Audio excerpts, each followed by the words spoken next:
नमस्कार दोस्तों, आप सभी का स्वागत करते हैं हमारे चैनल पश्चिम बंगाल न्यूज की ओर से। देर ना करते हुए चलिए जानते हैं पश्चिम बंगाल की ताज़ा खबरें।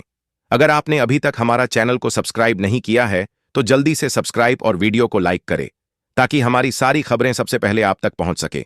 और वीडियो को कहां से देख रहे हैं कमेंट में जरूर बताएं। ममता बैठक से नाराज होकर निकलीं, बोलीं, ऐसा झूठा चुनाव आयुक्त कभी नहीं देखा। पश्चिम बंगाल की सीएम ममता बनर्जी ने सोमवार को स्पेशल इंटेंसिव रिवीजन एसआईआर के खिलाफ काली शॉल ओढ़कर दिल्ली में मुख्य चुनाव आयुक्त सीईसी ज्ञानेश कुमार से मुलाकात की। उनके साथ एसआईआर प्रभावित 13 परिवार और टीएमसी के नेता भी थे।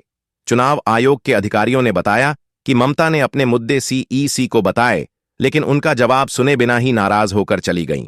मुलाकात के बाद ममता ने कहा, मैं बहुत दुखी हूं। मैं दिल्ली की राजनीति में लंबे समय से सक्रिय हूं। मैंने आज तक ऐसा अहंकारी और झूठा चुनाव आयुक्त नहीं देखा। वह इस तरह से बात करते हैं जैसे वह जमींदार हों और हम नौकर। बंगाल की ममता बनर्जी सरकार पर बरसे शुभेंदु अधिकारी राष्ट्रीय सुरक्षा से खिलवाड़ का लगाया आरोप। बंगाल चुनाव 2026 से पहले भाजपा नेता शुभेंदु अधिकारी ने पश्चिम बंगाल की मुख्यमंत्री ममता बनर्जी पर जमकर हमला बोला है। उन्होंने राज्य सरकार पर भारत बांग्लादेश सीमा पर बाढ़ लगाने के काम में सहयोग न करने का आरोप लगाया है। साथ ही कहा है कि इसकी वजह से राष्ट्रीय सुरक्षा खतरे में है। शुभेंदु अधिकारी ने कोलकाता में प्रेस को संबोधित करते हुए कहा कि भारत बांग्लादेश अंतर्राष्ट्रीय सीमा की कुल लंबाई 2216 किलोमीटर है। बांग्लादेश की सीमा भारत में मेघालय, त्रिपुरा, असम और अन्य राज्यों से सटी है। इसमें से लगभग 1600 किलोमीटर सीमा अकेले पश्चिम बंगाल में है। 6 को विधानसभा में एसआईआर पर होगी चर्चा। कोलकाता राज्य विधानसभा का बजट सत्र मंगलवार से शुरू होगा। इस दौरान मतदाता सूची के विशेष गहन पुनरीक्षण एसआईआर का मुद्दा विधानसभा में उठेगा। राज्य में एसआईआर को लेकर जो हालात बने हैं उस पर चर्चा होगी। इस मुद्दे पर चर्चा 6 फरवरी शुक्रवार को होगी। इससे पहले 5 फरवरी को राज्य का अंतरिम बजट पेश किया जाएगा। एसआईआर मुद्दे पर चर्चा के लिए 1 घंटे का समय निर्धारित किया गया है। यह जानकारी सोमवार को विधानसभा अध्यक्ष बिमान बनर्जी ने दी। उन्होंने बताया कि चुनाव के पहले यह विधानसभा का आखिरी सत्र होगा। फिर एक्शन में ईडी, दिल्ली में ममता बनर्जी और बंगाल समेत 3 राज्यों में कोयला कारोबारियों पर छापे। पश्चिम बंगाल में विधानसभा चुनाव से पहले एक बार फिर ईडी एक्शन में है। मंगलवार को केंद्रीय जांच एजेंसी ने झारखंड और पश्चिम बंगाल में सक्रिय कोयला माफिया के खिलाफ धन शोधन की जांच के सिलसिले में पश्चिम बंगाल और दिल्ली में कई जगहों पर एक बार फिर छापेमारी की। एजेंसी के अधिकारियों ने यह जानकारी दी है। ईडी के अधिकारियों ने बताया कि central armed police force CAPF के जवानों के साथ ईडी की टीमों ने सुबह करीब 6:30 बजे से दिल्ली, कोलकाता, आसनसोल, दुर्गापुर और पश्चिम बर्धमान जिले के अन्य हिस्सों में सर्च ऑन ऑपरेशन शुरू किया। राज्य में भयावह हो गई है कानून व्यवस्था की स्थिति। दिलीप घोष। पश्चिम बंगाल में कानून व्यवस्था को लेकर भाजपा के पूर्व प्रदेश अध्यक्ष दिलीप घोष ने सोमवार को राज्य सरकार पर तीखा हमला बोलते हुए कहा कि पूरा बंगाल अब अपराधियों के चंगुल में है। उन्होंने दावा किया कि राज्य में सिंडिकेट राज और माफियाओं का बोलबाला है, जबकि पुलिस मूक दर्शक बनी हुई है। भाजपा नेता ने आरोप लगाया कि कोलकाता में अब खुलेआम हथियार मिल रहे हैं और प्रशासन सो रहा है। दिलीप घोष ने बंगाल की स्थिति को भयावह बताते हुए कहा कि पहले बंगाल के कुछ ही इलाके संवेदनशील थे, जहां कभी कभार हिंसा होती थी। अब पूरा राज्य जल रहा है। हिंसा, भरोसा और स्थानीय जुड़ाव। बंगाल में दीदी की ममता के आगे भाजपा का राष्ट्रवाद क्यों नहीं बन रहा चुनौती?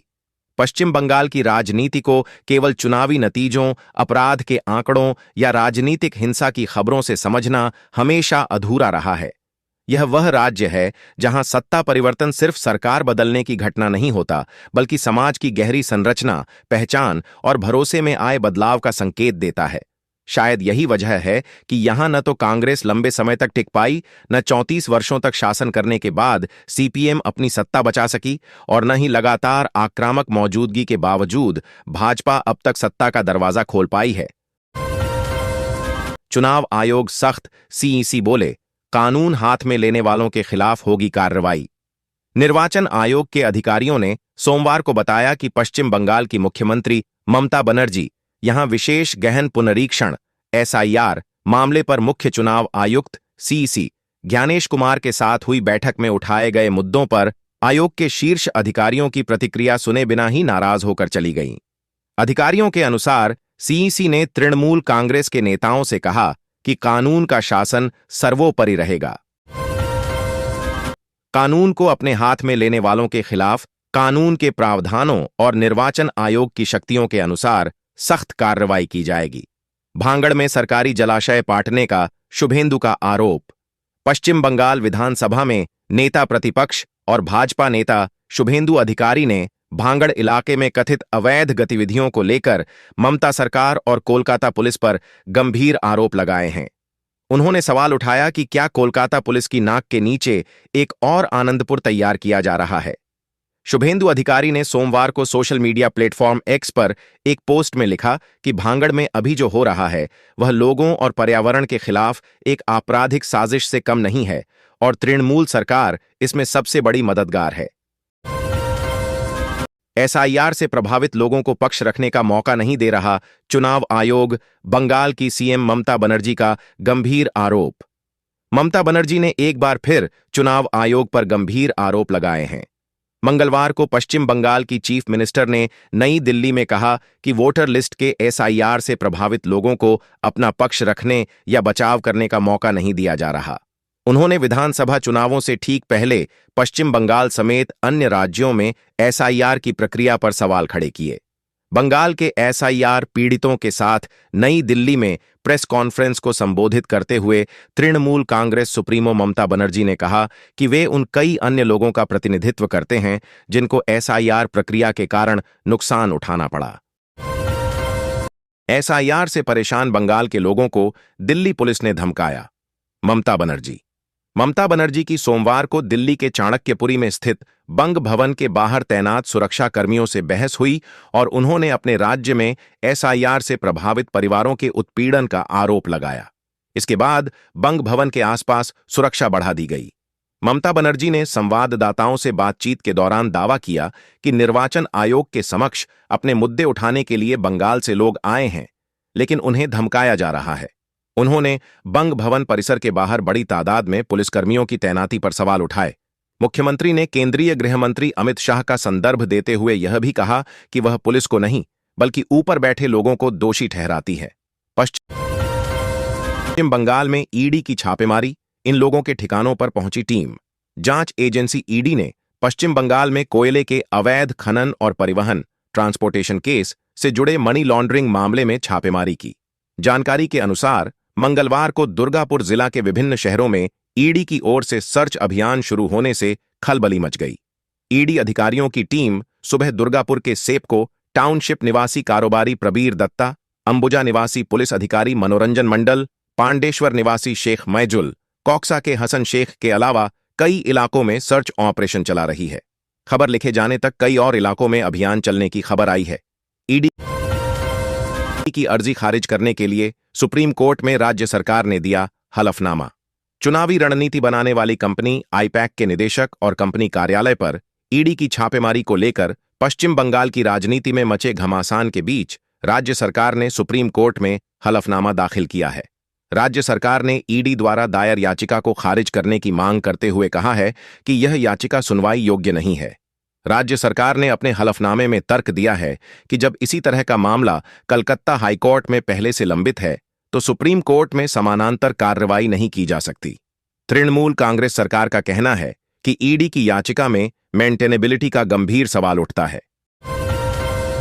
भारत अमेरिका के बीच ट्रेड डील से पश्चिम बंगाल का होगा फायदा, चमड़ा, जूट और समुद्री खाद्य उद्योगों को बढ़ावा। भारत और अमेरिका के बीच हुए ऐतिहासिक व्यापार समझौते ने बंगाल के श्रम प्रधान उद्योगों के लिए सुनहरे भविष्य के द्वार खोल दिए हैं। इस समझौते के तहत अमेरिका द्वारा आयात शुल्क में की गई भारी कटौती से राज्य के चमड़ा, फुटवियर, जूट और समुद्री खाद्य जैसे क्षेत्रों में निर्यात प्रतिस्पर्धात्मकता कई गुना बढ़ने की उम्मीद है। औद्योगिक घरानों ने इसे भारतीय अर्थव्यवस्था के लिए दूरदर्शी कदम करार दिया है। बंगाल में एसआईआर प्रक्रिया में गड़बड़ी। मतदाता सूची में एक व्यक्ति के 300 से 400 बच्चे, टीएमसी की चुनाव आयोग ने पूछे सवाल। बंगाल में मतदाता सूची के विशेष गहन पुनरीक्षण एसआईआर की प्रक्रिया में चौंकाने वाले तथ्य सामने आ रहे हैं। तृणमूल कांग्रेस की ओर से बंगाल में एसआईआर की पद्धति पर प्रश्न उठाकर किए गए मामले में चुनाव आयोग ने हलफनामा दाखिल कर बताया है कि राज्य के कई जिलों में 300 से 400 लोगों के समान अभिभावक होने के मामले सामने आए हैं। बीरभूम जिले के नानूर इलाके में 379 व हावड़ा जिले के संकराइल इलाके में 310 लोगों के समान अभिभावक पाए गए हैं, यानी उन सभी के अभिभावक एक ही व्यक्ति हैं। सिगरेट तंबाकू पर 18% उत्पाद शुल्क खत्म, सरकार ने लिया फैसला, सिर्फ इन कंपनियों को मिलेगा फायदा। भारत सरकार ने एक महत्वपूर्ण नीतिगत फैसले में 1 फरवरी 2026 को अधिसूचना जारी कर बिना ब्रांड वाले और खुदरा बिक्री के लिए पैक न किए गए अविनिर्मित तंबाकू अनमैन्युफैक्चर्ड टोबैको पर लगने वाले 18% केंद्रीय उत्पाद शुल्क एक्साइज ड्यूटी को वापस ले लिया है। अब से ऐसे उत्पादों पर 0 उत्पाद शुल्क लागू होगा। इस कदम का मुख्य उद्देश्य असंगठित क्षेत्र के तंबाकू किसानों और छोटे निर्माताओं को वित्तीय राहत प्रदान करना और शुल्क ढांचे को अधिक तर्कसंगत बनाना है। ट्रंप के दावों से गहराए संदेह, क्या भारत इतना कर पाएगा? बयानों में भी है फर्क। अमेरिकी राष्ट्रपति डोनाल्ड ट्रंप ने सोमवार को कहा कि रूस से तेल खरीद बंद करने पर भारतीय प्रधानमंत्री नरेंद्र मोदी ने सहमति जताई है।